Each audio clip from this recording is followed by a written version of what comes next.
The moment their eyes meet across the boardroom, three pairs of bright, innocent eyes look at the man who never knew they existed. His entire world crumbles as he realizes what he threw away. But before we dive into the full story, let me know where you're watching from and what time it is. Now, subscribe to the channel and let's get started. Jasmine Williams checked her reflection in the elevator mirror one last time. She adjusted her burgundy blouse, smoothed her pencil skirt, and tucked a rebellious curl behind her ear. The elevator climbed steadily toward the penthouse of one of Manhattan's most exclusive addresses. 64 floors of ambition, wealth, and power. And at the very top, Ethan Pierce. Her stomach churned with anxiety, but not because of the elevator's ascent. The small pharmacy bag clutched in her purse felt impossibly heavy. 3 pregnancy tests, all positive. 8 weeks, according to her calculations. The elevator chimed softly, announcing her arrival. Jasmine took a deep breath, stepped into the private foyer, and pressed her palm against the biometric scanner Ethan had programmed with her handprint 3 months into their affair. "Access granted. Welcome, Ms. Williams," the automated system announced. The penthouse doors slid open silently, revealing a sprawling, open-concept living space bathed in the golden glow of Manhattan's sunset. Floor-to-ceiling windows offered a panoramic view of Central Park, now dusted with the first snow of December. Modern art pieces worth more than her yearly salary hung on the walls, interspersed with framed magazine covers featuring Ethan's confident smile and the occasional trophy from financial industry award ceremonies. Jasmine stepped inside, her heels sinking into plush carpet. The space always made her feel small, despite her Columbia education and the confidence she'd worked so hard to build as the daughter of Jamaican immigrants. "Ethan?" she called, her voice steadier than she felt. He emerged from his home office, still dressed in his custom Tom Ford suit from the day's board meeting. At 45, Ethan Pierce embodied the archetype of Manhattan success. Tall, with salt and pepper hair that only enhanced his appeal, and a physique maintained by expensive personal trainers. Jasmine. His smile was warm as he approached, kissing her cheek. "This is a pleasant surprise. I thought we agreed on tomorrow night." 8 months into their secret relationship, Jasmine had learned to navigate the careful boundaries Ethan established. Never at the office, never on weekends he spent in the Hamptons, never at events where Pierce Enterprises board members might be present. "We need to talk," Jasmine said, clutching her purse tighter. "Something important has come up." Ethan's expression shifted subtly as he guided her to the living room. "Sounds serious. Drink? I've just opened a remarkable Bordeaux." "No, thank you." Jasmine sat on the edge of the white leather sofa, perched like a bird ready for flight. "You seem tense." Ethan's voice carried that confident timbre that had first attracted her during late nights working on the Simpson merger. "Is this about the Tokyo presentation?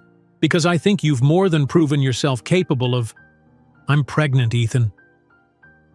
The words hung in the air between them.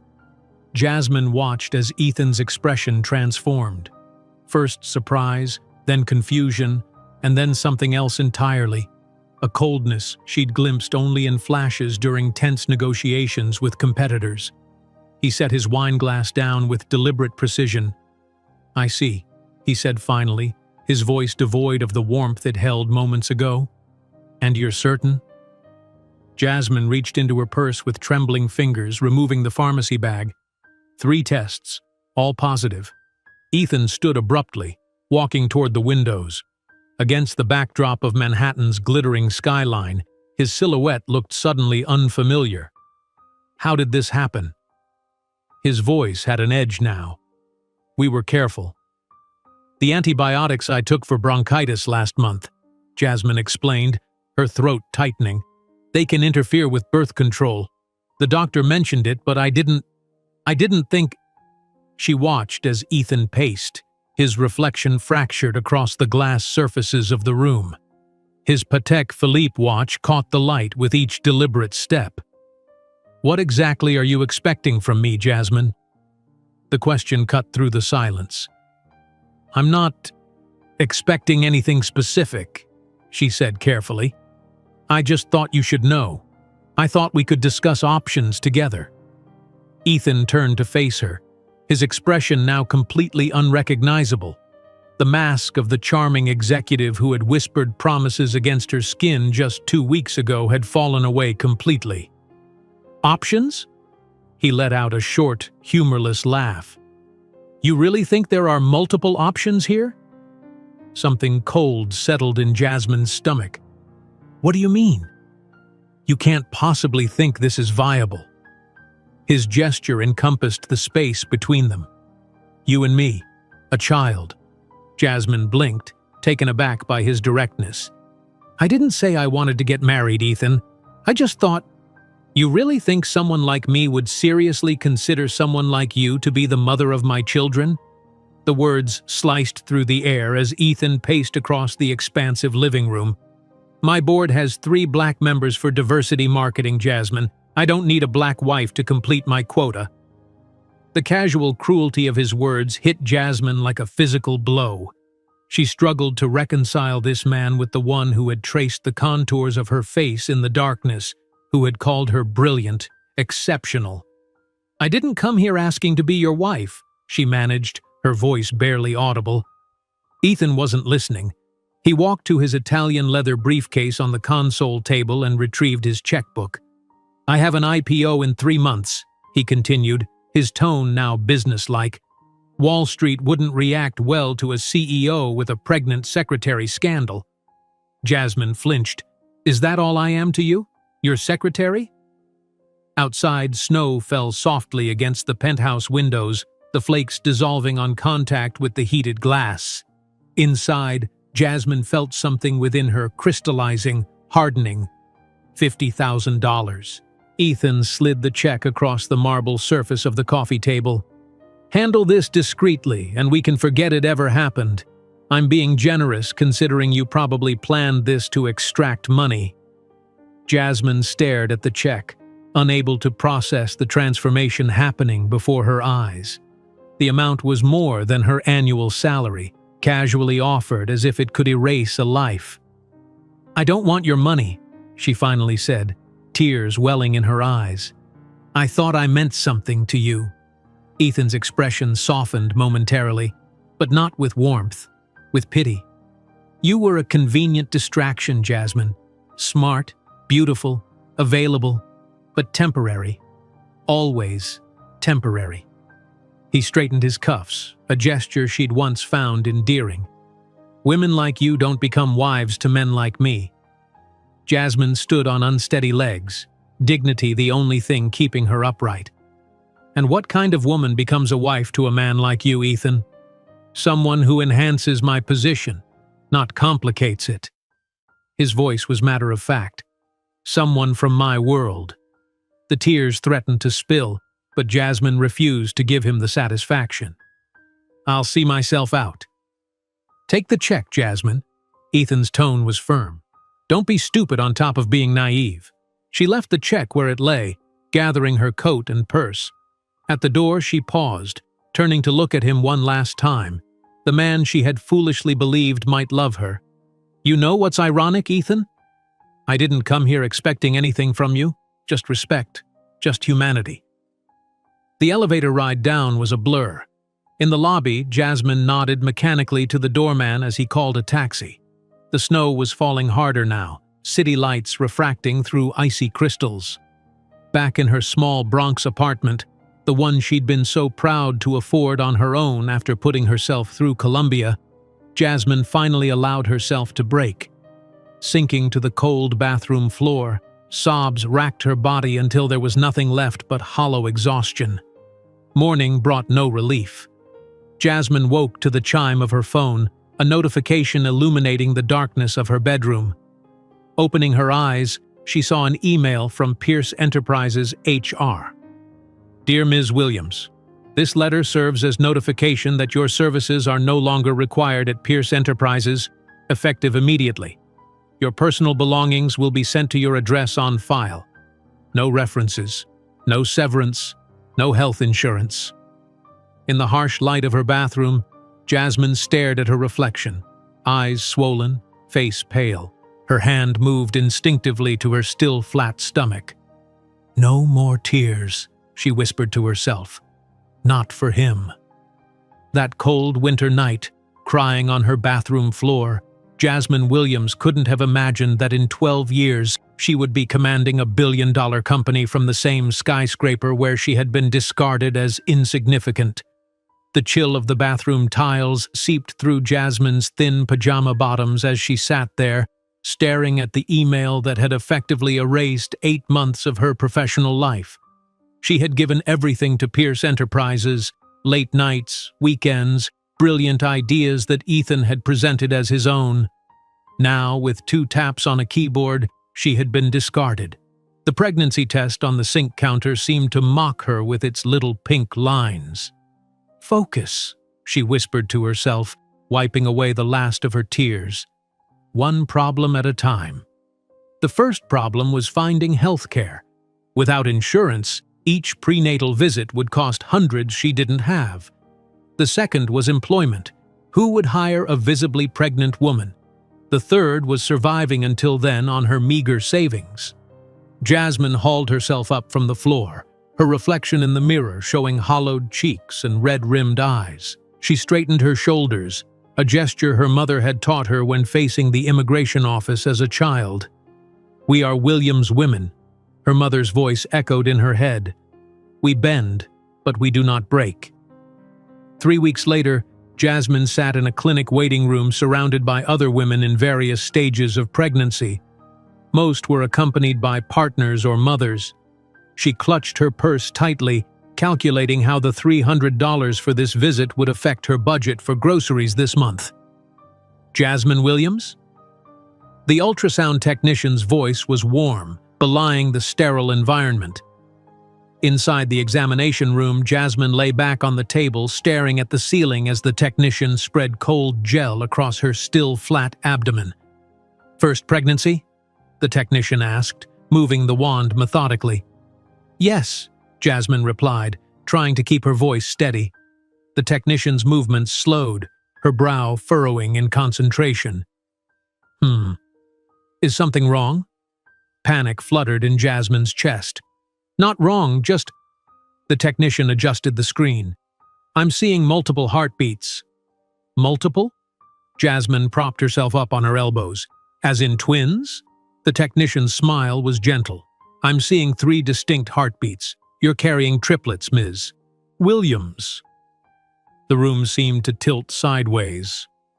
"Triplets?" Jasmine repeated, her voice barely audible. "The doctor will confirm, of course, but yes, 3 babies." Later, sitting on a bench outside the clinic with the ultrasound printout clutched in her trembling hands, Jasmine felt the full weight of her situation crash down upon her. Her small Bronx apartment, once a symbol of her independence, now felt like a prison of impossibility. 3 babies, 3 mouths to feed, 3 college educations to save for, alone. The following weeks became a blur of job applications and rejections. Jasmine crafted her resume to highlight her MBA coursework at Columbia and her experience in executive support roles, carefully omitting Pierce Enterprises as her most recent employer. She wore loose-fitting blouses to interviews, forcing herself to smile through nausea and exhaustion. Finally, desperation won over pride. On a rainy Tuesday, Jasmine accepted a receptionist position at a dental office, a significant step down from executive secretary, but it offered flexible hours. By Wednesday evening, she had secured a data entry job from 6 to midnight. By Sunday, she was being trained as a sales associate at a department store in the mall. Her life contracted to a punishing routine, answering phones by day, typing endless spreadsheets by night, and spending weekends on her feet in the perfume department. Her hands cracked from constant washing between patients at the dental office. Her eyes burned from staring at screens in the dim light of the data entry firm. Her feet swelled in the mandatory heels at the department store, but she persisted. Each paycheck was carefully divided: rent, utilities, food, and a small amount tucked away for the babies. She ate ramen noodles and canned beans, saving every possible penny. As her 5th month of pregnancy began, the loose-fitting blouses could no longer hide her condition. The dental office manager called her in one Friday afternoon. "Jasmine," she began awkwardly, "you've been a great addition to our team, but you're letting me go because I'm pregnant," Jasmine finished flatly. The manager had the decency to look ashamed. "We just can't accommodate the time off you'll need. I'm sorry." The following Monday, the data entry supervisor delivered a similar message. By Tuesday, only the department store job remained, and even there, Jasmine caught the manager eyeing her growing belly with concern. That night, Jasmine found a red eviction warning on her apartment door. Rent was due in 3 days, and she was $200 short. Her refrigerator contained a half-empty carton of milk, 2 eggs, and a wilting head of lettuce. In her tiny bathroom, after a day of relentless nausea, Jasmine sat on the floor, too exhausted even to cry. She placed both hands on her rounded belly, feeling the flutter of movement beneath her palms. "You won't know what rejection feels like," she whispered to her unborn children. "You'll never go hungry. And someday, everyone will know that Ethan Pierce made the biggest mistake of his life when he threw us away." The promise gave her strength to stand, to brush her teeth, to plan for tomorrow. She would go to the public library to use their computers for more job applications. She would check the community board for assistance programs. She would survive this. The next morning, the library was mercifully warm compared to the biting cold of February in New York.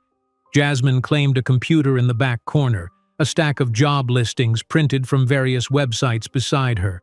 Hour after hour, she typed cover letters, sent applications, and researched affordable housing options for single mothers. Her vision began to blur around the 3rd hour. The words on the screen swam before her eyes, and a wave of dizziness swept over her. Jasmine tried to stand, to reach for her water bottle, but the room tilted alarmingly. "Are you all right?" A deep voice broke through the fog as strong hands steadied her. "Miss, can you hear me?" Jasmine blinked, trying to focus on the face before her, a man in his mid-40s with kind eyes and a concerned expression. "I'm fine," she managed. "Just stood up too quickly." "You nearly collapsed," he said, helping her back into her chair. "When was the last time you ate something?" The question brought tears to her eyes. "Yesterday's lunch? The night before?" The man noticed her papers scattered across the floor where she'd dropped them. As he gathered them, his expression changed from concern to interest. "These are market trend analyses," he remarked, studying her handwritten notes. "For the shipping logistics sector. A potential employer asked for examples of my analytical skills," Jasmine explained, embarrassed by her situation. "These are remarkably thorough." He handed the papers back. "I'm Richard Morgan. I run a small consulting firm that specializes in business analytics." "Jasmine Williams." She accepted his business card with unsteady fingers. "Would you join me for coffee, Ms. Williams? You look like you could use something to eat, and I'd like to hear more about your approach to these market projections." 30 minutes later, seated in the library's small cafe with a sandwich and hot tea before her, Jasmine carefully explained her educational background and experience, omitting Ethan's name when discussing her previous position. Richard listened attentively, occasionally asking incisive questions that revealed his own expertise.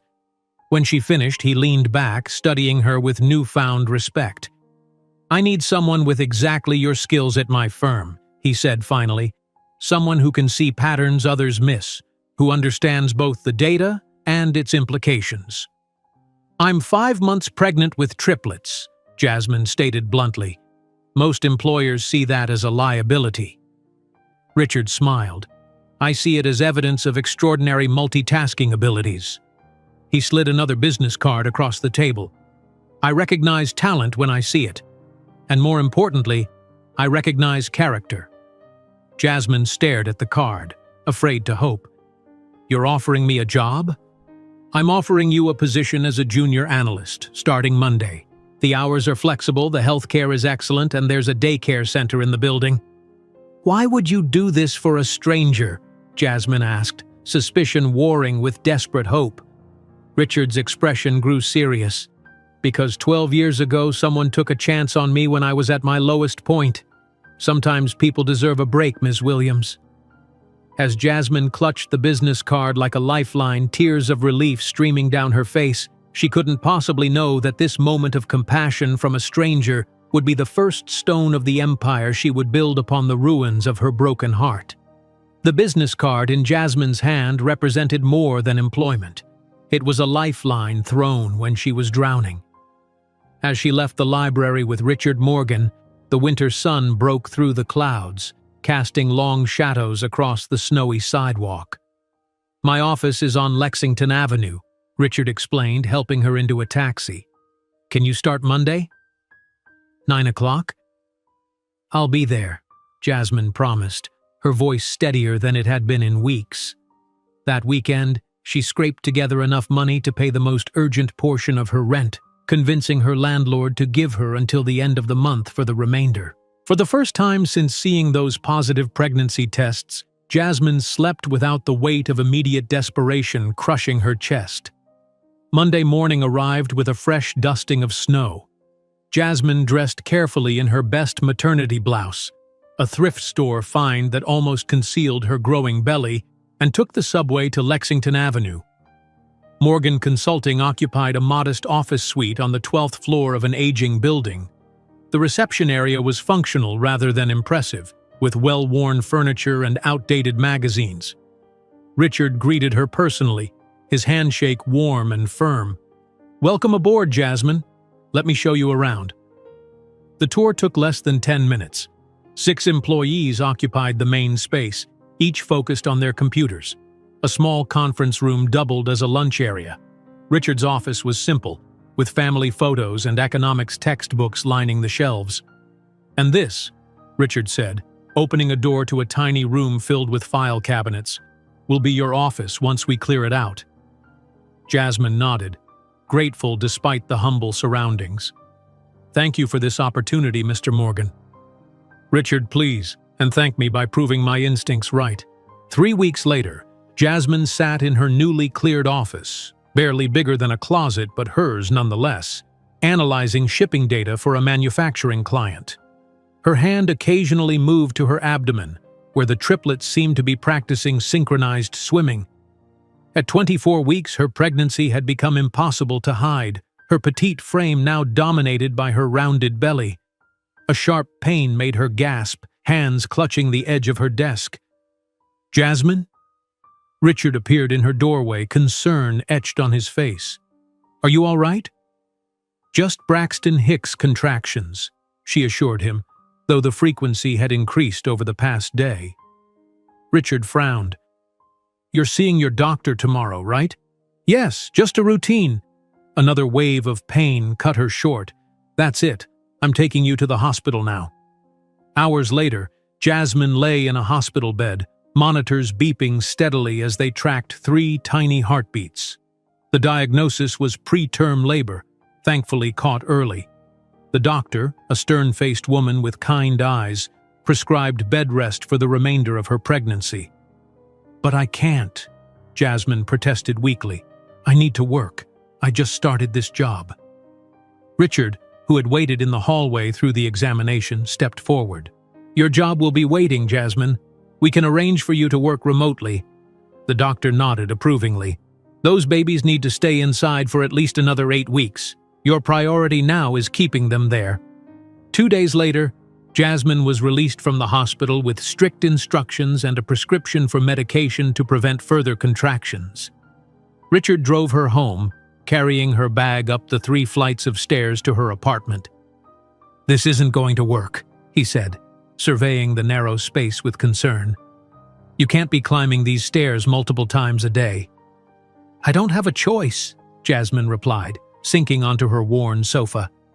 Richard was silent for a moment, contemplating. "My sister's place is empty while she's in Europe for a year. Ground floor, 2 bedrooms, elevator building. You could stay there until after the babies are born." Jasmine shook her head firmly. "I can't accept that." "Consider it a company accommodation," Richard insisted. You're a valuable employee, and I'm investing in your well-being." 3 days later, Jasmine found herself in a modest but comfortable apartment in Queens.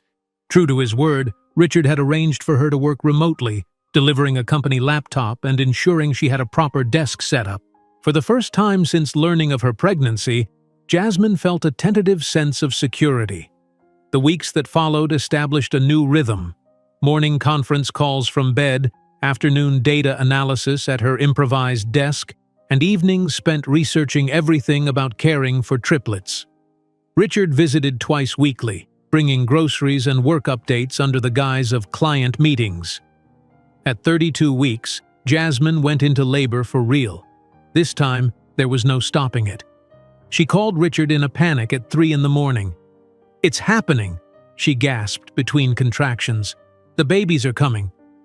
Richard arrived in 15 minutes, still wearing pajama bottoms under his coat. The hospital was prepared. Triplets inevitably arrive early, but the delivery was still harrowing. Jasmine, exhausted and terrified, had no family present, no partner to hold her hand. Only Richard waited anxiously in the hallway, a virtual stranger who had somehow become her closest ally. At 7:36 in the morning, Olivia Williams entered the world, weighing a mere 4 pounds 2 ounces. 2 minutes later, Sophia followed at 4 pounds even. Noah, the smallest at 3 pounds 15 ounces, arrived 3 minutes after his sisters. All three were whisked immediately to the NICU, their tiny bodies connected to machines that dwarfed them. When Jasmine was finally allowed to see them hours later, wheeled in by a nurse, she pressed her hand against the incubator glass, tears streaming down her face. "They're so small," she whispered. "But fighters," the nurse assured her. "You can already tell." The next 3 weeks were a blur of hospital visits, breast pump sessions, and tearful goodbyes each evening. Jasmine recovered from her C-section while learning to care for premature infants, all while trying to maintain some work remotely to keep her position.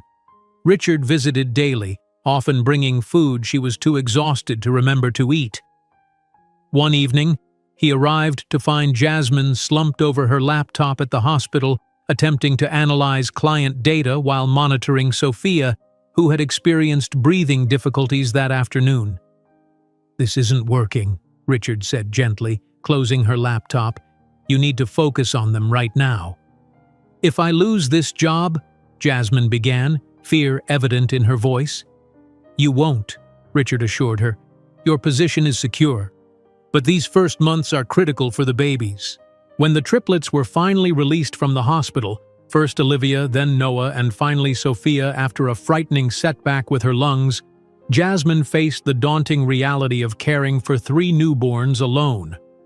The apartment, which had seemed spacious for one, now felt cramped with 3 bassinets, a changing table, and the seemingly endless supplies needed for infant care.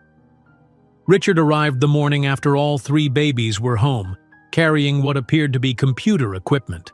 Instead, he began assembling a collapsible crib. "The file room at the office is now a nursery," he announced, tightening screws with practiced efficiency. "Bring them with you when you're ready to come back. Part-time at first, then whatever schedule works." Jasmine stared at him, a sleeping Sophia in her arms while Olivia and Noah dozed in their bassinets. "Why are you doing all this?" Richard paused, his expression serious. "Because 12 years ago I was at my lowest point. My business partner, a man I thought was my friend, forced me out of our company right before it went public." He didn't elaborate, but Jasmine caught a flicker of old pain in his eyes. "Someone gave me a second chance. I'm just paying it forward." The next year passed in an exhausting whirlwind. Jasmine brought the triplets to the office 3 days a week, working with one baby in a sling while the other 2 napped or played in the converted file room. Clients grew accustomed to the occasional infant sounds in the background of conference calls, and the small staff at Morgan Consulting became an unexpected support system. On the triplets' first birthday, Jasmine managed a small celebration in the office break room. 1 cupcake cut into 3 tiny portions, a single candle, and the proud faces of her colleagues singing, "Happy Birthday." That evening, after putting the babies to bed in the apartment that no longer felt temporary, Jasmine checked her email to find a news alert she'd set up months ago. "Ethan Pierce named CEO of the Year," the headline announced. His familiar face stared back at her from the screen, smug and confident beside an article praising his visionary leadership and impeccable character. Standing on the small balcony of the apartment, looking toward the distant Manhattan skyline where Ethan's penthouse dominated the Upper East Side, Jasmine felt something harden within her.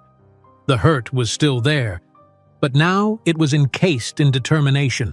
"One day we'll be on the other side of those towers," she whispered into the night air, thinking of her 3 miraculous children sleeping peacefully inside.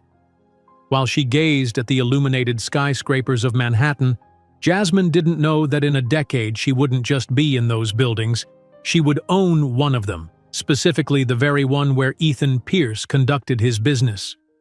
The news alert featuring Ethan's smug face stared back at Jasmine from her laptop screen, his success a mocking reminder of everything she had lost. She closed the computer with more force than necessary, the sharp snap breaking the quiet of the apartment. The triplets, mercifully, didn't stir in their cribs. 3 years later, that moment of determination had crystallized into relentless focus. Jasmine stood at the podium in Columbia University's auditorium, adjusting the hood of her graduation gown as she prepared to accept her MBA with honors.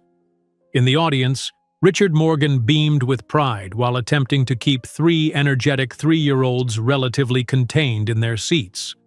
Olivia, Sophia, and Noah sat in a row wearing miniature graduation caps that Richard had crafted from construction paper. Each child had distinct personalities already, Olivia serious and observant, Sophia humming quietly to herself, Noah fidgeting with the tassel on his cap. "Jasmine Williams with honors," the dean announced. As she crossed the stage to accept her diploma, Jasmine caught sight of her children. Sophia was waving enthusiastically, while Olivia whispered something in Noah's ear that made him giggle. The sight of them, healthy, happy, thriving despite everything, made her chest tighten with pride. Later that evening, as they celebrated with pizza in their modest apartment, now personalized with children's artwork and family photos, Richard raised his glass of sparkling cider. "To the newest MBA graduate at Morgan Consulting," he toasted, "and to whatever comes next." Jasmine smiled, cutting Noah's pizza into smaller pieces. "For now, I'm just grateful to have finished without losing my mind." "Mommy's the smartest," Olivia declared confidently, tomato sauce dotting her cheek. What came next arrived sooner than expected. 2 weeks after graduation, Jasmine sat in a conference room at Meridian Global Logistics, one of Morgan Consulting's newest clients. Executives in expensive suits filled the room, their expressions ranging from skeptical to openly dismissive as Richard introduced her as the lead analyst for their project.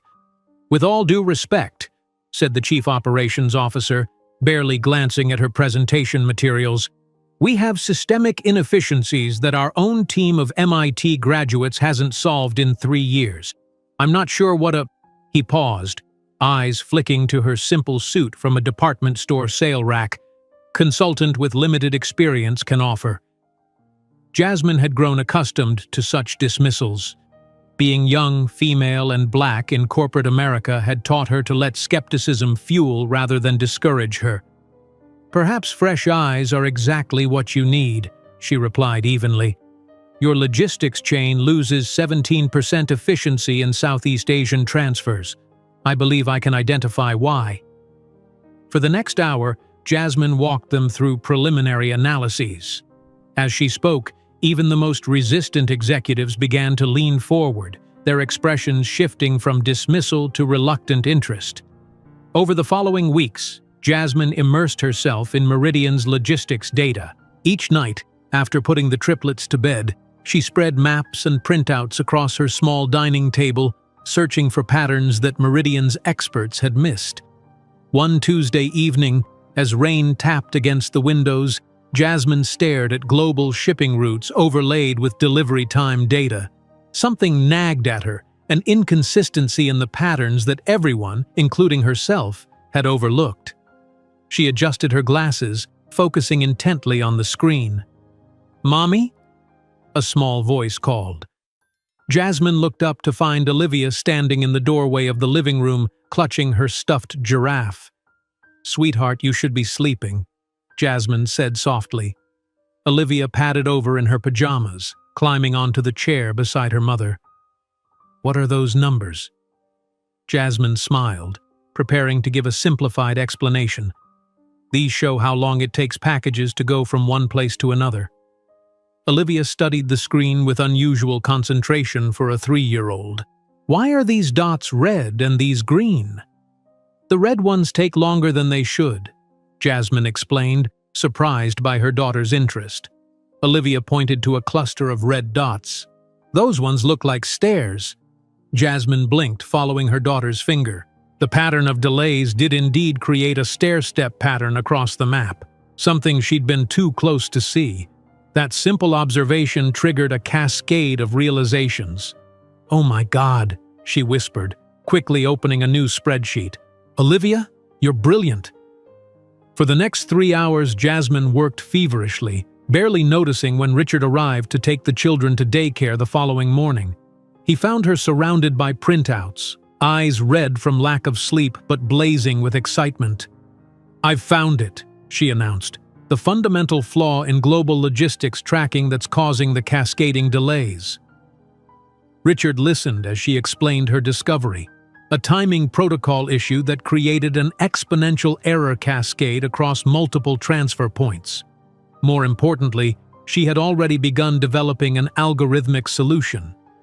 2 weeks later, Jasmine stood before Meridian's executive team again. This time, there was no dismissal in their eyes as she walked them through her findings. "My algorithm can reduce delivery times by 43% and costs by 27%, she concluded, launching the simulation she had coded over countless late nights. The room fell silent as they watched the visualization, shipment routes transforming from red-dotted inefficiency to streamlined green paths. The chief operations officer, who had been so dismissive in their first meeting, stared at the screen with trembling hands. "This could revolutionize the entire global logistics industry," he said finally, his voice hushed with awe. That evening, Richard and Jasmine celebrated at a modest Italian restaurant near their office, the triplets coloring on the paper placemats between bites of spaghetti. "Meridian wants to implement your system immediately," Richard said, lowering his voice, "and they're offering a substantial consulting fee." Jasmine nodded, helping Sophia twirl pasta onto her fork. "It's a good validation of the concept." "It's more than that, Jasmine." Richard leaned forward, excitement evident in his eyes. "We need to patent this algorithm and start our own company. This is worth billions." Jasmine froze, a forkful of salad halfway to her mouth. "A company? Richard, I'm a single mother with 3 small children. I can't risk everything on a startup." "The risk is not starting," Richard countered. "Every major logistics company in the world needs this solution. We've proven it works." Fear flickered across Jasmine's face. "What if it fails? What if I can't handle running a company and raising 3 kids?" The memory of Ethan's cold voice echoed in her mind. "Women like you don't become wives to men like me." The implication had been clear. Women like her, from her background, weren't worthy of his world of wealth and power. "Mommy?" Sophia's small voice interrupted her thoughts. "Can we have a house with a garden someday?" Jasmine looked at her daughter's hopeful face, then at Olivia methodically organizing her crayons by color, and Noah attempting to create a tower with breadsticks. These 3 miracles deserved everything she could provide: security, opportunity, a home with space to grow. Taking a deep breath, Jasmine made her decision. "Let's do it, Richard. Let's found Williams Innovation." They toasted with orange juice in paper cups, the children gleefully joining in without understanding the significance. Richard outlined initial steps: securing patents, approaching investors, establishing a business plan. while Jasmine mentally calculated how to balance this new venture with her children's needs. As they prepared to leave, the chief operations officer from Meridian entered the restaurant with his family. He spotted Jasmine and approached their table. "Ms. Williams," he said warmly, "I've been thinking about your algorithm all day. My team wants to meet again tomorrow to discuss implementation details." "Actually," Jasmine replied, newfound confidence straightening her spine, "I'd like to discuss a different arrangement. My company, Williams Innovation, would like to license the technology to Meridian as our first client." The executive raised his eyebrows, surprised but impressed by her boldness. "Your company? I look forward to hearing your proposal." As they left the restaurant, stepping into the warm spring evening, Jasmine felt a surge of anticipation. While they toasted with juice in paper cups in that modest restaurant, neither she nor Richard could imagine that they were launching the company that, in just 7 years, would transform not only the logistics industry, but Jasmine's own life. The promise of a new venture hung in the air as Jasmine and Richard left the restaurant, the triplets sleepily holding their hands. The COO's surprised expression when she'd confidently mentioned Williams Innovation had given her a taste of what might lie ahead: respect, recognition, autonomy. But reality quickly tempered those dreams. 3 months later, Jasmine stood in a small rented office space with peeling paint and buzzing fluorescent lights. The location, a converted storage room above a bodega in Queens, was all they could afford after legal fees for patents and incorporation paperwork had drained their modest startup funds. "It's not much," Richard admitted, setting down a box of second-hand computer equipment, "but it's ours." Jasmine nodded, watching as he began untangling Ethernet cables. She'd already calculated that they had approximately 8 months of runway before their initial investment ran out. 8 months to prove their concept, attract clients, and become profitable, all while she raised 3 energetic 4-year-olds. "The bathroom sink is leaking," she noted, rolling up her sleeves. "I'll see if the super has a wrench we can borrow." That first day set the tone for the months that followed. Pragmatic problem-solving, hands-on work, and an almost stubborn refusal to acknowledge the overwhelming odds against them. By the 3rd week, they had established a makeshift childcare corner in the office. The triplets' play area occupied nearly a quarter of their limited space, complete with a small table for coloring, bins of toys, and 3 nap mats. Most days, the children divided their time between a half-day preschool program and the office, where they'd do homework while Jasmine and Richard worked. 6 weeks in, they faced their first investor meeting. Jasmine had arranged care for the children, splurged on a professional blowout for her hair, and worn her one good suit, a navy ensemble from a consignment shop that she'd carefully tailored herself. The meeting was a disaster.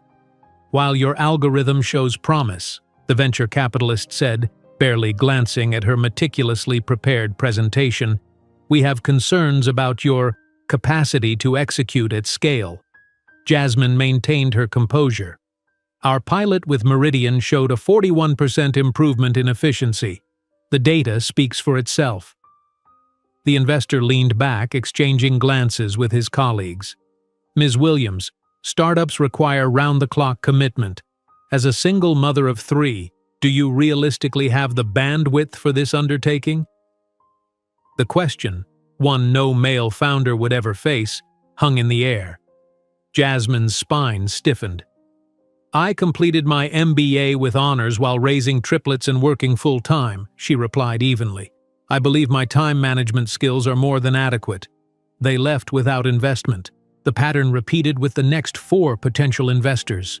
Thinly veiled skepticism about her capabilities as both a mother and CEO, dismissive remarks about her limited experience, and occasionally patronizing suggestions that she find a more seasoned male co-founder. 3 months into their venture, Jasmine had developed a nightly ritual. After putting the children to bed, she would sit at her small kitchen table with spreadsheets, prospecting lists, and code revisions until her eyes burned from exhaustion. She frequently fell asleep on the couch, laptop still open, waking with just enough time to get the children ready for preschool before starting again. One particularly challenging Tuesday, Jasmine received a call from the preschool. Noah had developed a high fever and needed to be picked up immediately. With Richard at a crucial client meeting, she had no choice but to bring her son back to the office. That afternoon, she conducted a video presentation for a potential client, a mid-sized e-commerce company desperate for logistics solutions, while Noah dozed fitfully against her chest, his feverish body radiating heat through her blouse. "I apologize for my son's presence," Jasmine said as she shared her screen, expecting the usual disapproval. "He's unwell today." To her surprise, the client, a woman in her 50s, smiled warmly. "No apologies necessary. I raised twins while building my first company. Your multitasking skills actually reassure me about your capability to handle our complex needs." 2 days later, they signed their second client. The modest retainer barely covered their expenses, but it bought them time, precious months to refine their product and build credibility. By their 6th month, Williams Innovation had grown to include 2 additional employees, a brilliant programmer Richard had mentored years earlier, and a recent logistics graduate who'd been rejected by larger firms due to her lack of polish, a thinly veiled reference to her working-class background that Jasmine recognized all too well. Their office remained Spartan. Jasmine often caught herself dozing on the small sofa they'd rescued from a sidewalk, covered by her coat, waking with a start to continue working through the night. During particularly intense coding sessions, she relied on the office's temperamental coffee maker, filling her chipped mug with what Richard jokingly called programmer's fuel. The children adapted to their unusual environment with remarkable resilience.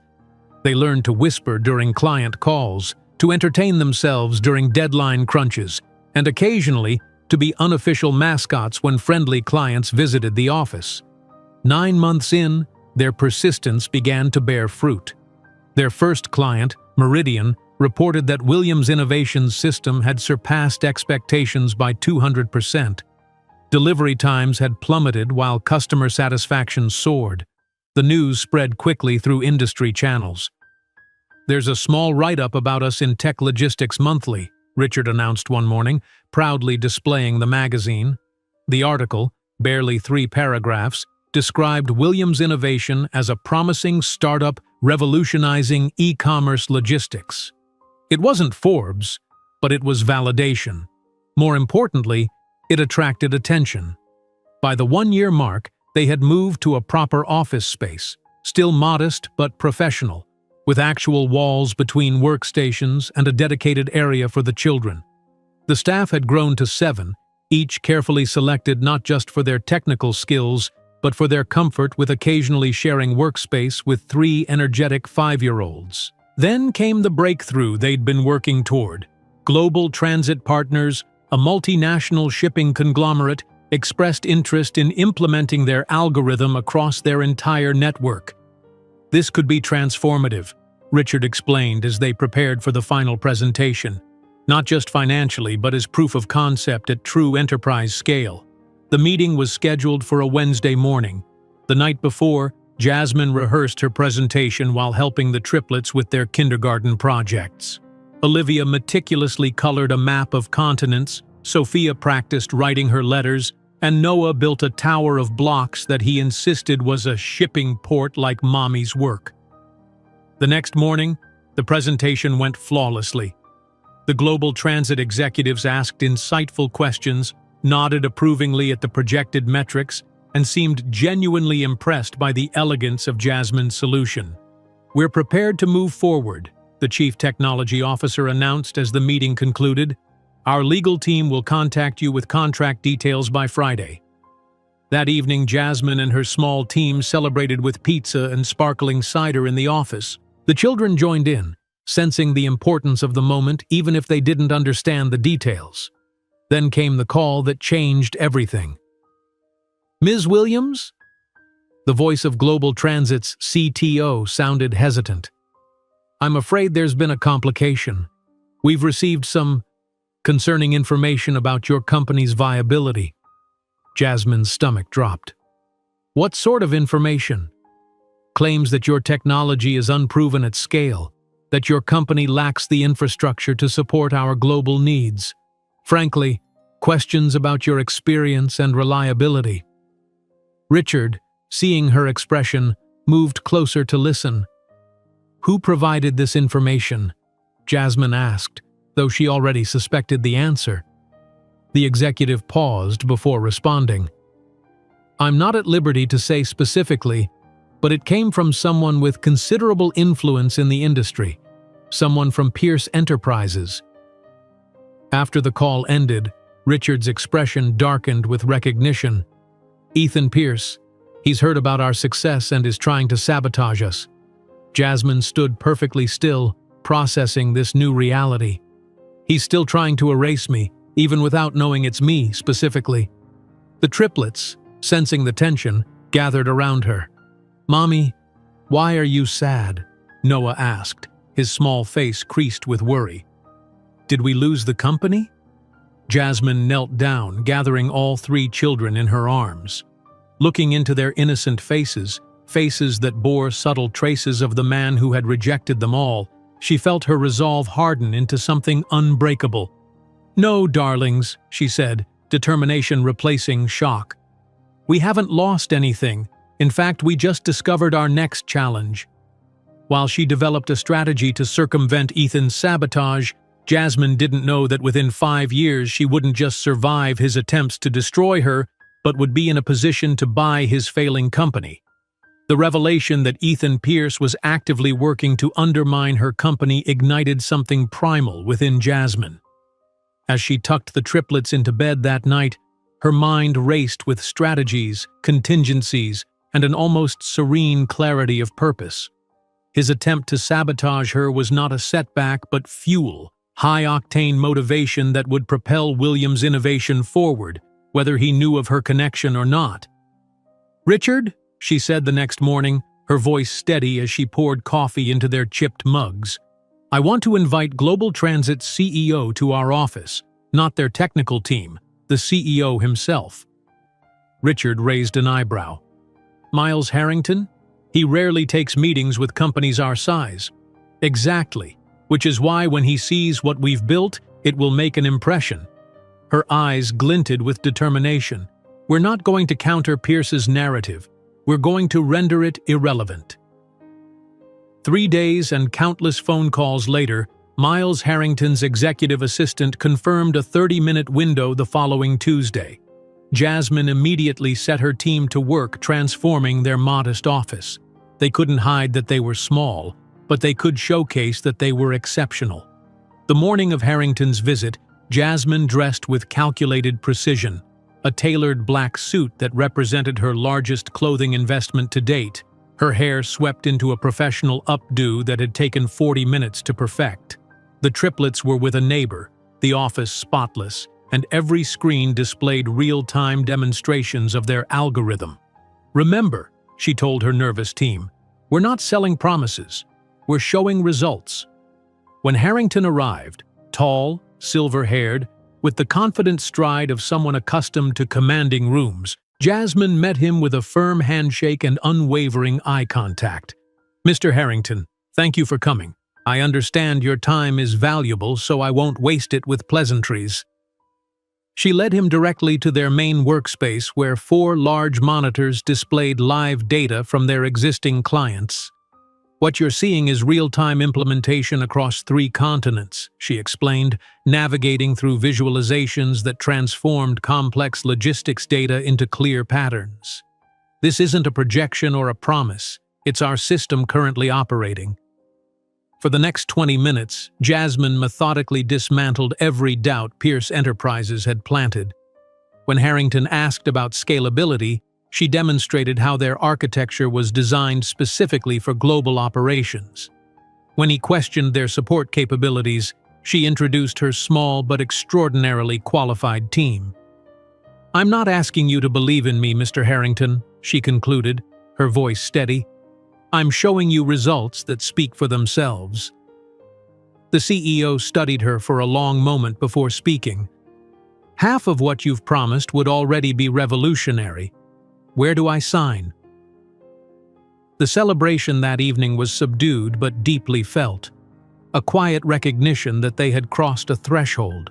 The global transit contract was worth more than all their previous clients combined, providing not just revenue but international credibility. "To Williams Innovation," Richard toasted, raising his plastic cup of champagne as their small team gathered around, "and to our fearless founder, who turns obstacles into opportunities." The signing of Global Transit marked the beginning of Williams Innovation's true expansion. Over the next 3 years, Jasmine navigated a dizzying trajectory of growth. Their client roster expanded from local companies to international conglomerates. Their staff grew from 7 to 30, then 70, each personally vetted by Jasmine for not just technical excellence but cultural fit. The physical manifestation of their success came 8 months after the Global Transit deal, when Williams Innovation moved into a proper office in a glass-fronted building in Lower Manhattan. No more peeling paint or buzzing fluorescents. Their new space featured modern workstations, conference rooms with actual doors, and most importantly to Jasmine, a dedicated area for the Triplets with childcare staff for after-school hours. Throughout this period of rapid growth, Jasmine remained remarkably grounded. Success hadn't changed her fundamental priorities. It had simply provided more resources to support them. She still personally reviewed code for major implementations. She still insisted on meeting every new hire. And she never missed a school performance, science fair, or parent-teacher conference. When Olivia, now 8, won the state mathematics competition for students 3 grades above her level, Jasmine sat in the audience beaming with pride, discreetly muting her phone between congratulatory texts from overseas clients. Sophia's first piano recital, where she confidently performed pieces typically reserved for teenagers, had Jasmine recording every moment while simultaneously fielding urgent emails about a server migration in Singapore. Noah, combining his sister's talents, created a computer program that transformed mathematical equations into melodic patterns, earning recognition from both his music teacher and the school's technology department. Jasmine framed his certificate and hung it beside her desk at the office, a reminder of why she pushed herself so relentlessly. By the 5th anniversary of Williams Innovation, they occupied 3 floors of a prestigious Fifth Avenue address. The company had grown to over 200 employees across 4 countries, and their logistics system was setting industry standards globally. Most satisfying to Jasmine was implementing policies she wished had existed when the Triplets were babies. Extensive parental leave for all employees regardless of gender, on-site childcare, and flexible working arrangements for parents. "No one here will ever have to choose between career and family," she announced when unveiling the company's new benefits package. The standing ovation that followed confirmed she wasn't alone in valuing this approach. As the company's profile rose, so did interest in its enigmatic founder.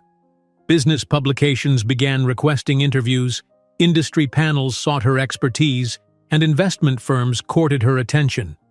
Jasmine accepted these opportunities selectively, always conscious of how public exposure might impact her children. When Forbes finally came calling for a profile, Jasmine hesitated. The piece would substantially raise the company's profile, potentially attracting larger clients and better talent, but it would also expose details of her personal journey she'd kept largely private. "They specifically want to explore your path from executive assistant to CEO," Richard explained, showing her the email. "They're calling it the Secretary's Revenge." Jasmine winced at the sensationalism. "That's not the narrative I want. This isn't about revenge. It's about creation, despite obstacles." The interview, when she finally agreed, took place in her office overlooking the Manhattan skyline. The reporter, a thoughtful woman in her 50s, asked the question Jasmine had anticipated. "How did you go from being an abandoned pregnant secretary to founding a technology company valued at nearly $1 billion?" Jasmine measured her response carefully. "My story isn't about who rejected me, but about who I became afterward. I faced a choice that many women encounter: Let circumstances define me, or define myself despite circumstances. You've never publicly named the father of your children, the reporter noted. And I won't, Jasmine replied firmly. That chapter was painful but ultimately irrelevant to what Williams' innovation has achieved. The Forbes profile, published 3 weeks later, presented Jasmine as she wished to be seen, not as a victim seeking vengeance, but as a visionary who had overcome extraordinary odds through intelligence, persistence, and unwavering integrity. The morning after the magazine hit newsstands, Richard burst into her office, tablet in hand. "We've just crossed the $950 million valuation mark," he announced, displaying the latest financial assessment. The Forbes piece triggered a flurry of interest from Asian markets. That evening, returning to the spacious but unpretentious apartment she'd purchased in Brooklyn Heights, chosen specifically for its excellent schools and community feel, Jasmine found the Triplets had prepared a surprise. On the dining table sat a homemade cake, somewhat lopsided but lovingly decorated with blue icing that read, "Congratulations, best mom and CEO." "We saw your picture in the magazine at school," Sophia explained, pride evident in her voice. "Ms. Thompson showed everyone in class," Noah added. "She said you're an example of perseverance." He carefully pronounced the word. Olivia, ever the pragmatist, simply said, "We knew you could do it, Mom." Later that night, after the children were asleep, Jasmine stood at her living room window gazing across the East River toward Manhattan. The lights of the city sparkled against the darkness, including the distinctive silhouette of the Pierce Enterprises building.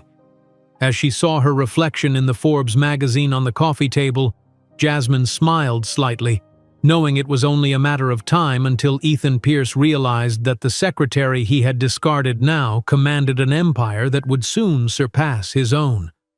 The sight of her face on the Forbes cover still felt surreal to Jasmine.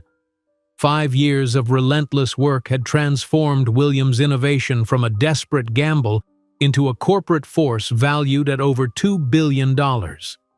While the magazine gathered dust on coffee tables across Manhattan's executive suites, Jasmine was already planning her next moves.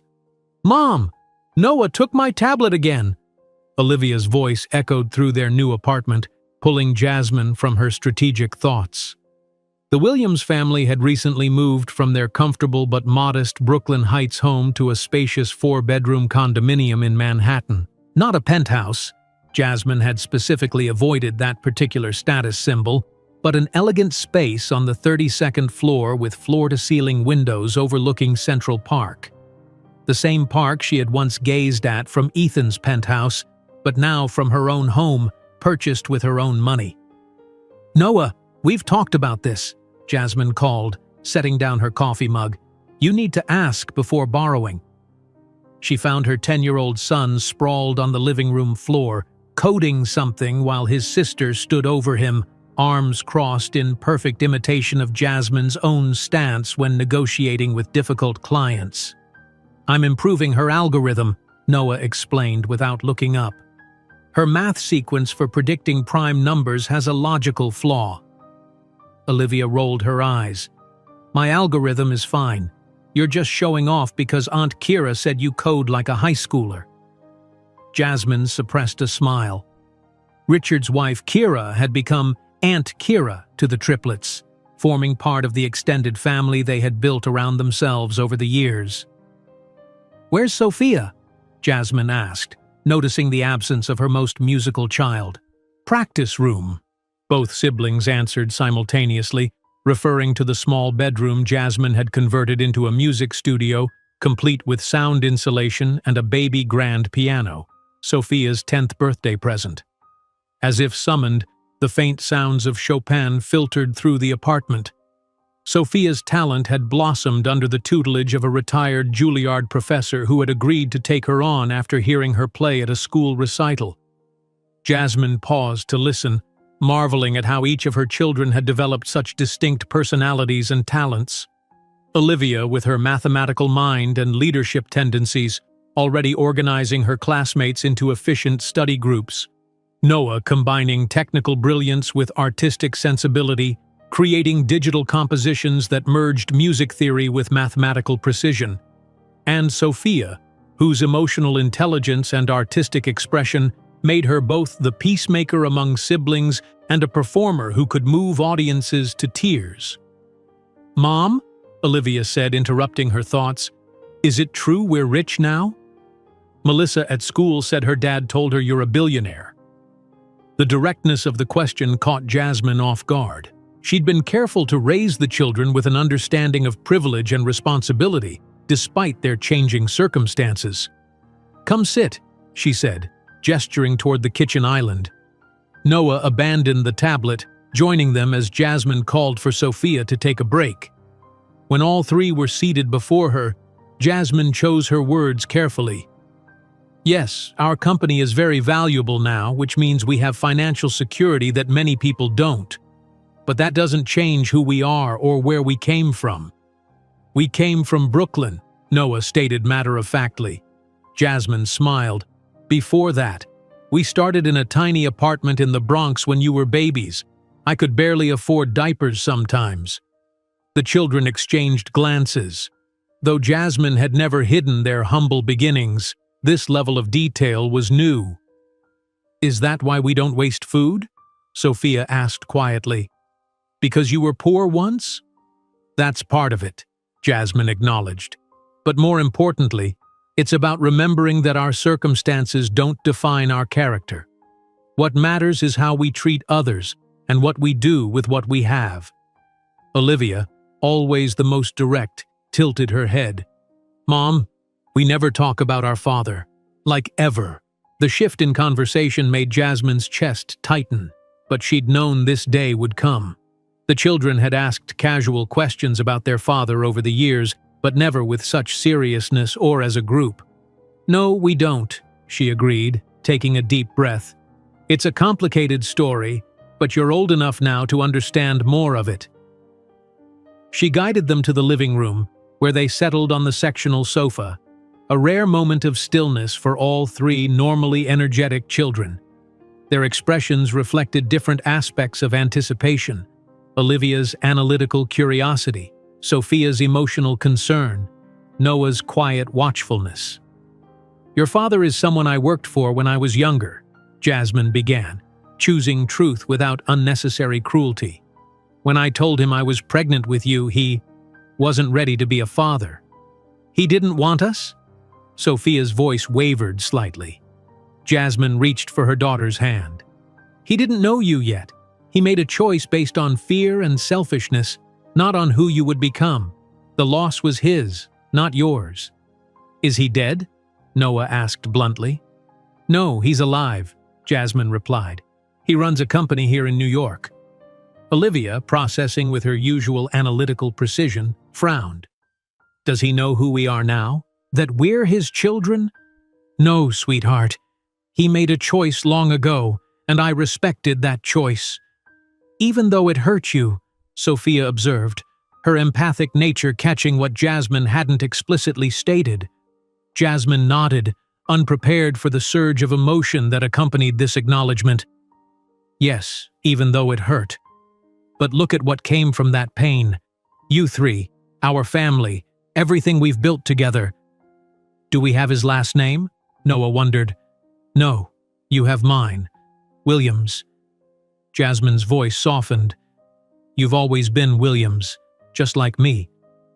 The conversation continued, each child processing in their unique way. Olivia with practical questions about genetics and inheritance, Sophia concerned about emotional impacts, Noah contemplating the abstract concept of an unknown father. Jasmine answered honestly but protectively, offering truth without burdening them with the full cruelty of Ethan's rejection. Later that evening, after the children had gone to bed, Jasmine's phone buzzed with a text from Richard. "Need to see you first thing tomorrow. Important development." The gravity in Richard's expression the next morning told Jasmine this wasn't routine business. He closed her office door before speaking. "Pierce Enterprises is imploding," he stated without preamble, placing a financial report on her desk. "Ethan made several high-risk investments in emerging markets that have collapsed spectacularly." Jasmine studied the documents, professional interest masking her personal reaction. Their stock has dropped 62% in 3 months. They're desperate for buyers, Richard continued. The board is actively shopping divisions to generate cash. And you're telling me this because acquiring Pierce would give us the Asian contracts we've been targeting. Their technology is outdated, but their market presence is valuable. Jasmine leaned back in her chair, the implications clear. It would be a sound business decision. There's more, Richard added carefully. This acquisition would require board approval. You would need to meet with them personally, including Ethan. The prospect of facing Ethan after 12 years sent an unexpected chill through Jasmine.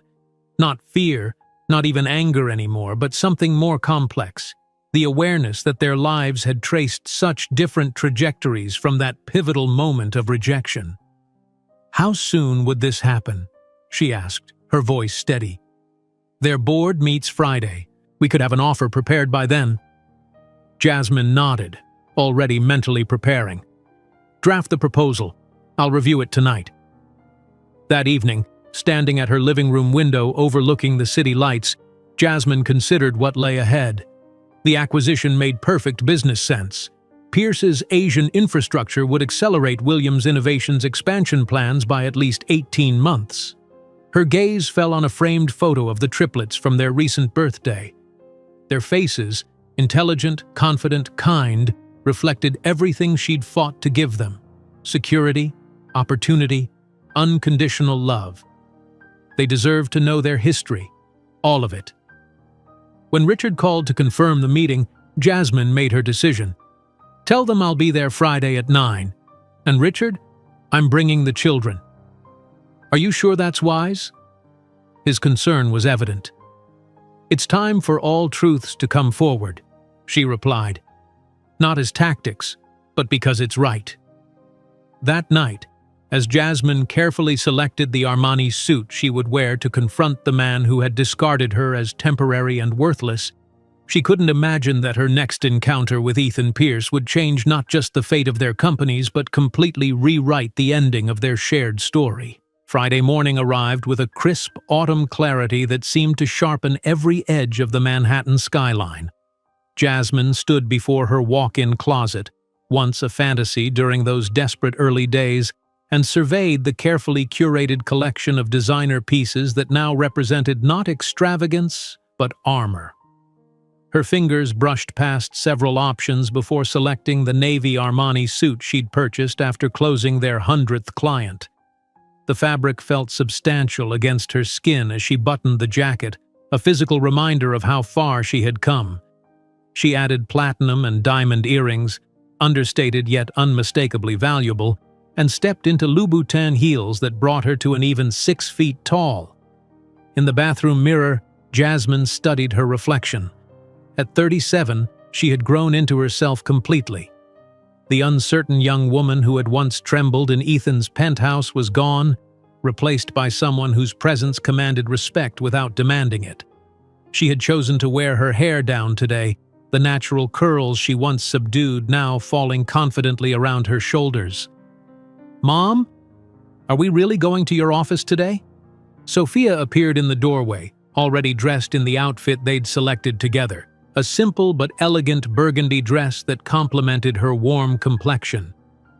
Not my office, Jasmine corrected gently.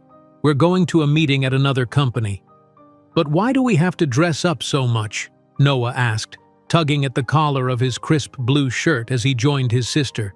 And why are we coming with you? We never go to your business meetings. Jasmine knelt to straighten his tie, buying herself a moment to find the right words. Because today is special. You might meet someone important. Who? Olivia appeared, characteristically direct, her white blouse and navy skirt creating an unintentional echo of her mother's chosen colors. Someone from my past, Jasmine answered carefully. Someone who knew me before you were born. The children exchanged glances, a silent communication passing between them with the synchronicity that sometimes still startled Jasmine. In the car on the way to Pierce Enterprises, Sophia leaned forward from the back seat. "Why are we going to your meeting today, Mom? Is it because of what we talked about yesterday?" Jasmine met her daughter's perceptive gaze in the rearview mirror. "Yes, there's someone there that maybe it's time you met."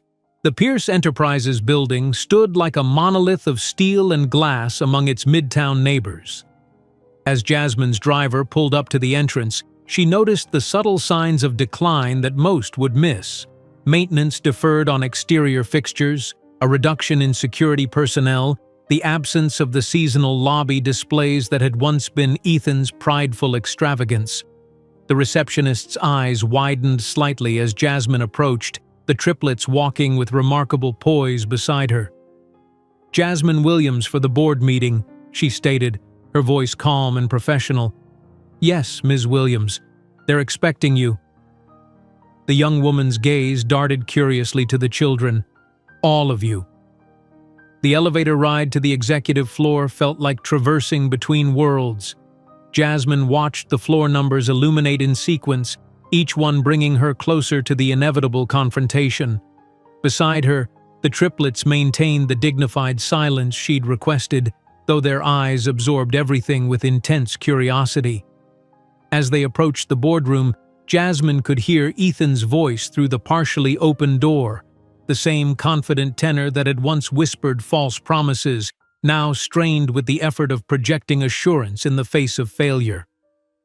"Despite recent market challenges, I remain confident that our Asian division can recover if we simply—" Jasmine pushed the door open fully, and the sentence died mid-air. Ethan Pierce stood at the head of the long mahogany table, presentation remote frozen in his hand. 12 years had etched lines at the corners of his eyes and threaded silver through his temples. His designer suit, once a second skin, now hung slightly loose on a frame diminished by stress and excess. For one suspended moment, the room existed in perfect silence. Jasmine watched recognition dawn in Ethan's eyes, confusion giving way to disbelief, and finally to a stunned comprehension that drained the color from his face. "Gentlemen, I apologize for the delay." Jasmine broke the silence, her voice steady as she moved into the room with Richard and the children following. "I'm Jasmine Williams, CEO of Williams Innovation. We're here to discuss the potential acquisition of Pierce Enterprises." The board members, most of whom had never met her in person, reacted with poorly concealed surprise and renewed interest. Several straightened in their chairs, recognizing that the theoretical lifeline they'd been discussing had materialized in human form. "Jasmine," Ethan managed, his voice betraying his composure. "An unexpected surprise." "Mr. Pierce," she replied with glacial professionalism, "I believe I've never introduced my children, Olivia, Sophia, and Noah." Another silence, heavier than the first, descended upon the room. The board members glanced between the children and the adults, sensing but not fully comprehending the undercurrents. Ethan, however, couldn't tear his gaze from the three young faces before him, particularly Noah, whose features reflected an uncanny mirror of his own at that age, with the same distinctive hazel eyes that had graced Pierce men for generations. "Please, take a seat," the board chairman offered, breaking the tense tableau. "We're eager to hear your proposal." Over the next hour, Jasmine conducted a masterclass in corporate strategy. Her presentation was meticulously researched, identifying not only Pierce Enterprises' public struggles but internal weaknesses that only someone intimately familiar with their operations could have recognized. The triplets sat quietly beside Richard, occasionally exchanging whispers, but otherwise showing remarkable restraint for children their age. Williams Innovation offers $340 million for Pierce Enterprises, assuming its debts and maintaining 60% of the workforce, Jasmine concluded, her voice carrying the absolute confidence of someone who knew she held all the cards. "Considering that the actual current value is closer to $280 million, our offer is more than generous." One board member, a recent addition Jasmine didn't recognize, leaned forward, clearly impressed. "Ms. Williams, your analysis is impeccable. How did you manage to understand our operations so deeply?" "I worked here many years ago," she replied with a measured smile. "As Mr. Pierce's executive secretary, actually." All eyes turned to Ethan, who now visibly perspired despite the room's efficient climate control. His hand trembled slightly as he reached for his water glass. "I think we should take a short break," the chairman suggested, sensing the mounting tension. 15 minutes, and then we'll reconvene to discuss terms." As the board members filed out, many stopping to introduce themselves to Jasmine with newfound respect, Ethan remained rooted in place. When the room had cleared except for Richard and the children, he finally approached her near the window overlooking Madison Avenue. "Those children," he began, his voice barely above a whisper, "are they your biological children?" "Yes." Jasmine kept her voice low but firm. "The same ones you paid me to take care of 12 years ago. Why didn't you tell me?" His voice carried an urgent hiss. "I had a right to know." "Right?" Jasmine nearly laughed at the audacity. "You made your position very clear that night. Women like you don't become wives to men like me. Do you remember that particular phrase?" Before Ethan could respond, Olivia approached them, her observant eyes missing nothing. "Mom, may I get some water? And Mr. Morgan asked if you finished your conversation with Mr. Pierce." Ethan watched, transfixed, as Olivia, a younger version of Jasmine but with his eyes, waited patiently for her mother's response. The poised, articulate child before him bore no resemblance to the burden he had feared, the complication he had dismissed with a checkbook and cruel words. "Ms. Williams," one of the board members interrupted, appearing at the doorway, "we're ready to continue the meeting." Back at the table, Jasmine presented her final condition with the same professional detachment she'd maintained throughout. "As part of this acquisition, we require that Ethan Pierce resign from any position in the company and agree to a 5-year non-compete clause." The board, already inclined to accept any viable offer, made no objection. Ethan, however, rose from his chair in undisguised fury. "This is outrageous!" he exclaimed, hands flat against the polished mahogany. "This is my father's company. You can't simply push me out." "Mr. Pierce," the chairman interjected with the weariness of someone who had weathered too many of Ethan's storms, "Ms. Williams's offer is our only viable option. I suggest you carefully consider your position." Noah, startled by the outburst, turned to Richard and asked in a voice that carried across the suddenly silent room, "Uncle Richard, why is that man so angry? Is it because he lost all the company's money?" The question hung in the air, innocent and devastating in its simplicity. Ethan's face flushed deep red, then paled as he registered the casual way the boy had addressed Richard, "Uncle," and the implied years of relationship that title represented. Jasmine said nothing. Instead, she simply uncapped her pen and signed the preliminary agreement with a flourish that contained 12 years of journey from that cold penthouse rejection to this moment of professional triumph. While the board members assimilated the revelation, looking from Jasmine to Ethan with new understanding, no one noticed that the true storm wasn't the company acquisition. It was the inevitable private confrontation that was about to happen during the meeting's next break. As the board members filed out for the break, a thick tension hung in the air like the pressure before a storm. Ethan remained at the table, his knuckles white against the polished mahogany. His eyes, those once confident eyes that had dismissed Jasmine's worth 12 years ago, now darted frantically between her and the children who stood quietly by Richard's side.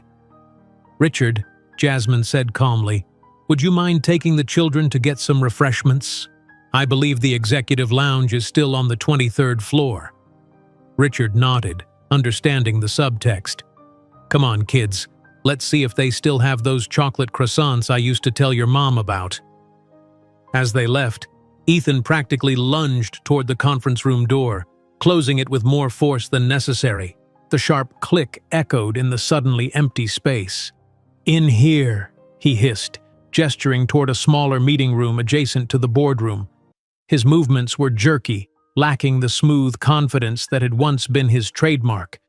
Jasmine followed, her heels clicking steadily against the marble floor, each step measured, unhurried. She'd waited 12 years for this moment. She wouldn't be rushed now. The moment the door closed behind them, Ethan spun to face her. "Those children? They're mine? You kept this from me for 12 years?" "Yes, they're biologically yours," Jasmine confirmed, her voice level, "though you made it abundantly clear you wanted no part of them." "I was under enormous pressure." Ethan ran his hands through his thinning hair. "The IPO was weeks away. The board was watching my every move. I said things I didn't mean." Jasmine tilted her head slightly. "Did you mean it when you wrote me a check for $50,000 to take care of the problem? Did you mean it when you had me fired without notice the next day?" "That was business," he snapped, the flicker of his old arrogance resurfacing. "I couldn't have a scandal. You know how Wall Street operates." "I know exactly how it operates now," Jasmine replied. "Probably better than you do, considering the state of your company." Ethan paced the small room like a caged animal. "You should have told me. Those children are Pierce heirs. They carry my bloodline, my legacy." "Your legacy?" Jasmine's laugh held no humor. "What exactly would that legacy be, Ethan? Teaching them that people are disposable? That some humans are worth less than others based on their background or skin color?" "I never said—" "You did. Verbatim." Her voice cut through his denial like a scalpel. "My board has 3 black members for diversity marketing. I don't need a black wife to complete my quota." "Your exact words." Ethan had the decency to flinch. "I was a different person then." "No," Jasmine countered. "You were exactly who you are. You just didn't have to hide it then. Success made you careless with your true nature."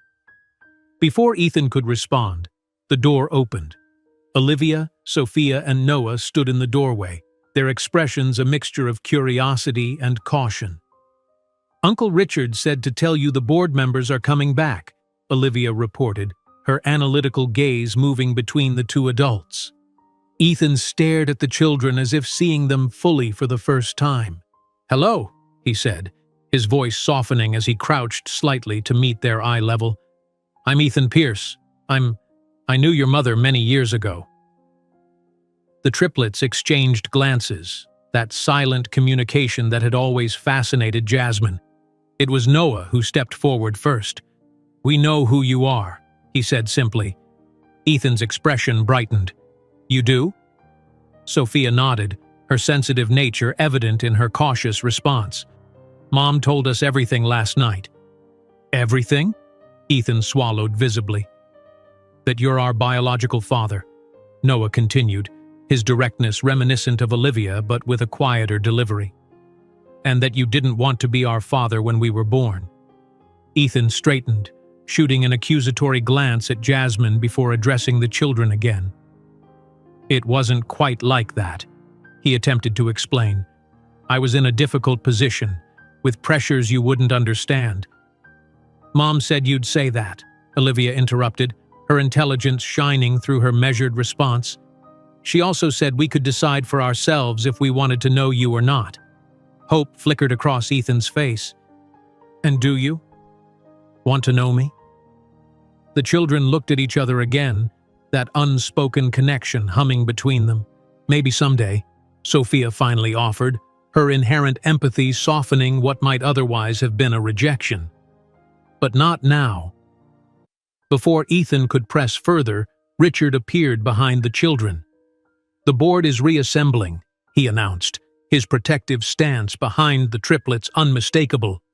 As they returned to the boardroom, Jasmine noticed how Ethan's gaze lingered on the children, particularly Noah, whose profile against the window light created an unmistakable echo of Ethan's own features. The remainder of the meeting proceeded with mechanical efficiency. The board, desperate for a solution to their financial crisis, eagerly accepted Jasmine's terms with minimal negotiation. Ethan sat in uncharacteristic silence, his earlier outburst replaced by a distracted air as he repeatedly glanced at the triplets. When the chairman called for a vote on accepting Williams Innovations' offer, including the clause requiring Ethan's resignation, the result was unanimous, with Ethan himself abstaining, his expression unreadable. As the meeting concluded and people began gathering their materials, Ethan approached the children again, this time with a forced casualness. "So, you all attend Westbridge Academy?" he asked, having clearly noted the school insignias on their bags. "That's an excellent school." "Mom researched 15 schools before choosing it," Noah replied matter-of-factly. "She interviewed every headmaster personally," Olivia added, "and she makes sure we never miss a recital or science fair, even when she has meetings in other countries," Sophia concluded. Each simple statement landed like a blow, painting a picture of devoted motherhood that stood in stark contrast to Ethan's absence. "I'm sure she's an excellent mother," Ethan managed, his voice strained.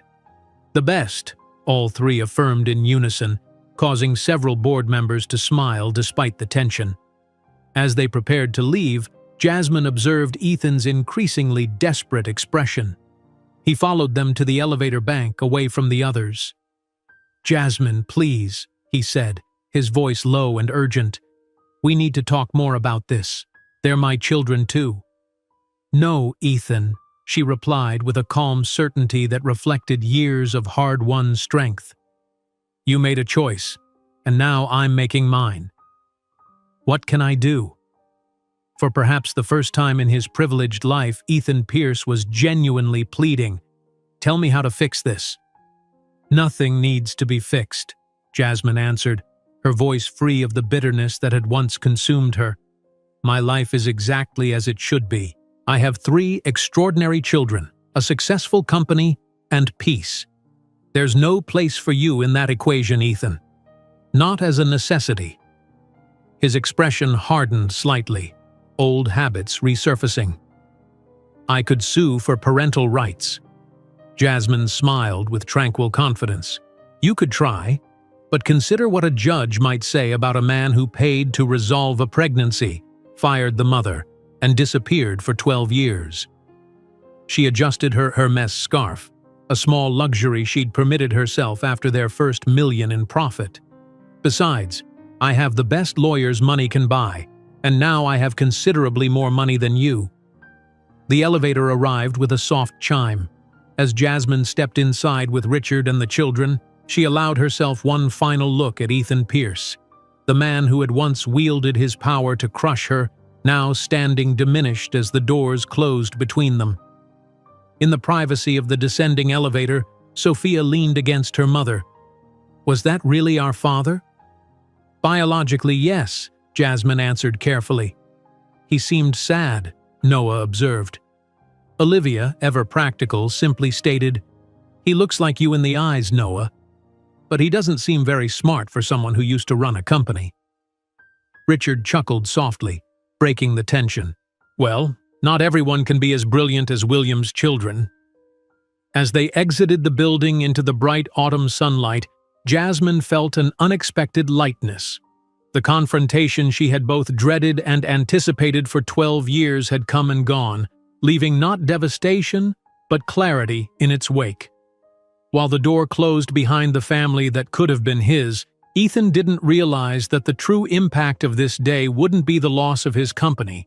It would be the public scandal that would unfold in the weeks ahead, dismantling not just his empire, but every pillar of privilege upon which he had built his identity. The acquisition of Pierce Enterprises dominated financial headlines the following morning. "Williams Innovation acquires struggling Pierce in billion-dollar deal," proclaimed the Wall Street Journal. "From secretary to CEO, the remarkable journey of Jasmine Williams," read the subheading, accompanied by a side-by-side comparison of Jasmine's professional headshot and an old company photograph of Ethan from Pierce Enterprises' heyday. Jasmine scanned the article over her morning coffee, noting with satisfaction that the journalist had focused primarily on the business aspects of the acquisition, rather than sensationalizing her personal connection to Ethan. She had declined to comment on their past relationship, but enough details had emerged from various sources to paint a compelling narrative of rise and fall. "Mom, we're in the paper!" Noah exclaimed, pointing to a family photograph that the journal had somehow obtained, Jasmine and the Triplets at a charity gala the previous year. The caption identified them simply as Williams and her 10-year-old triplets. Jasmine set down her cup. Yes, that happens sometimes when companies make big business moves. "Is Mr. Pierce going to be okay?" Sophia asked, her inherent empathy extending even to the father who had rejected them. "He seemed really upset yesterday." "He'll be fine," Jasmine assured her. "He still has plenty of money and connections." "Just not his company anymore," Olivia added with the blunt assessment of a child who saw the world in clear terms. For Ethan, however, the days following the acquisition brought a cascade of humiliations far beyond the loss of his corporate position. The story had captured public imagination, the scorned secretary returning as a billionaire CEO to acquire her former boss's failing company. Though most reports maintained professional decorum, the social implications spread through Manhattan's elite circles with devastating efficiency. 3 days after the board meeting, Ethan's engagement announcement in the New York Times Sunday Styles section was hastily retracted. Victoria Beaumont, the 28-year-old socialite from a banking dynasty who had been planning a spring wedding at the Plaza, was photographed dining with her ex-boyfriend at Per Se, her left hand conspicuously bare of the 8-carat diamond that had adorned it just days earlier. By the following week, Ethan received polite emails informing him that his services would no longer be required on the 3 corporate boards where he had held positions. His application to renew his membership at the Hamptons Golf Club was mysteriously misplaced in administrative processing. Dinner reservations at previously accommodating restaurants became suddenly unavailable. The final blow came 2 weeks after the acquisition, when Ethan arrived home to find his doorman unusually formal, no longer greeting him by name but with a stiff, "Good evening, sir." Inside his penthouse mailbox was a letter from the co-op board notifying him that several residents had expressed concerns about his continued residence in the building, citing potential reputational issues that might affect property values. Rain fell in steady sheets one Tuesday afternoon as Ethan waited under an umbrella outside Westbridge Academy. His once immaculate Brioni suit appeared slightly rumpled, his normally perfect hair disheveled from running his hands through it repeatedly. When the school doors opened and students began pouring out, he straightened, scanning the crowd for 3 particular faces. He spotted them immediately, moving together as they often did, Olivia leading the way with purposeful strides, Sophia chatting animatedly with a classmate, Noah adjusting his backpack while navigating puddles. Ethan stepped forward, hesitation evident in every movement. "Olivia? Sophia? Noah?" he called softly when they approached. "I'm Ethan Pierce. I was hoping I might speak with you for a moment." The triplets stopped, studying him with the careful assessment children reserve for unfamiliar adults. Recognition dawned in their expressions, followed by wariness. "We know who you are," Sophia replied, her voice neither hostile nor welcoming. "Our mother told us everything last night." "Everything?" Ethan swallowed hard. "That you're our biological father," Noah stated directly, "and that you didn't want to be our father when we were born." "It wasn't like that," Ethan began defensively. "I was in a difficult position with pressures that you wouldn't understand." "Our mother said you would say that," Olivia interrupted, her intelligence evident in her measured response. "She also said that it's up to us if we want to know you or not." Hope flickered across Ethan's face. "And do you want to know me?" The 3 exchanged glances, that silent communication passing between them. "Maybe someday," Sophia offered finally, her natural empathy softening what might otherwise have been a rejection. "But not now." "Your mother has done an amazing job with you," Ethan tried again. "You're clearly exceptional children."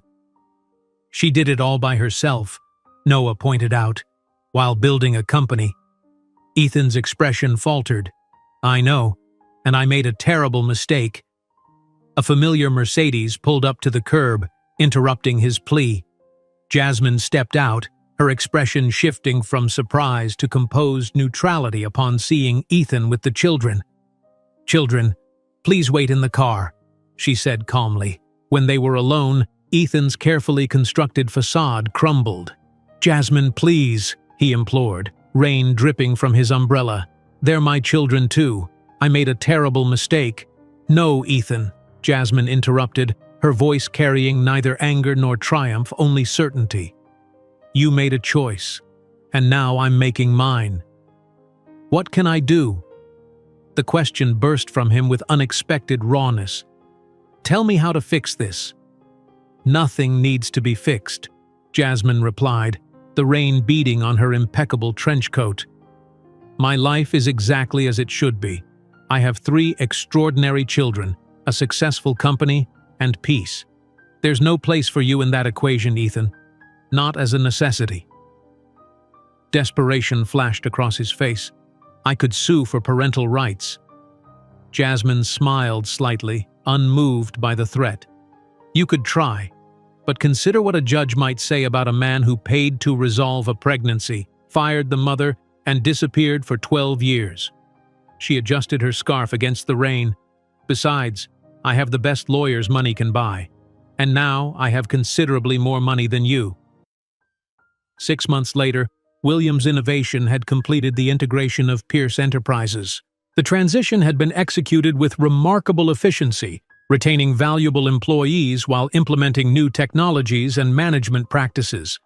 The former Pierce headquarters had been renamed Williams Innovation Center, its lobby redesigned with clean modern lines and a wall displaying the company's core values: innovation, integrity, inclusion. On the top floor, where Ethan's expansive office had once dominated, workers were completing a transformation. The space that had once housed his mahogany desk and trophy wall had been converted into a bright, colorful childcare center for employees' children, complete with reading nooks, art stations, and developmentally appropriate learning spaces. Jasmine stood in the doorway watching the final touches being installed. A mural depicting children of diverse backgrounds exploring a world of possibilities. Richard joined her, clipboard in hand. "The employee satisfaction scores are up 28% since we implemented the family support programs," he reported. "Productivity has increased accordingly." "Good," Jasmine nodded. "Have the education stipends been processed for the staff we retained?" "All completed. 3 employees have already enrolled in degree programs." On a typical afternoon, Jasmine returned home to find the triplets studying old photo albums, those precious documentation of their earliest years in the Bronx. Faded snapshots showed Jasmine holding 3 infants while surrounded by textbooks, her eyes revealing both exhaustion and determination. "How did you manage to do all this alone, Mom?" Noah asked, pointing to a particularly poignant image of Jasmine rocking 2 babies while highlighting an MBA textbook, the 3rd infant sleeping in a bassinet beside her. "I was never really alone," Jasmine answered, sitting between them on the sofa. "I had you. I had Uncle Richard. I had my determination." She traced the edge of the photograph gently. "And I learned something important. When someone tells you that you're not enough, that reveals more about them than about you." That evening, after the children had gone to bed, Jasmine's assistant delivered an envelope that had been hand-delivered to the office. Inside was a letter, the handwriting instantly recognizable despite the years that had passed. "I've lost everything I thought mattered, only to discover I never had what truly matters. Congratulations on building something extraordinary despite me, not because of me." Jasmine didn't respond. There was no need. Her answer existed in the life she had built, in the faces of her children, and in the empire she had created. A living testament that one man's cruel words could be merely the beginning of a woman's extraordinary story, not its end. If you enjoyed today's video, I'm sure you'll love the next one. Don't waste time. Just click on the screen.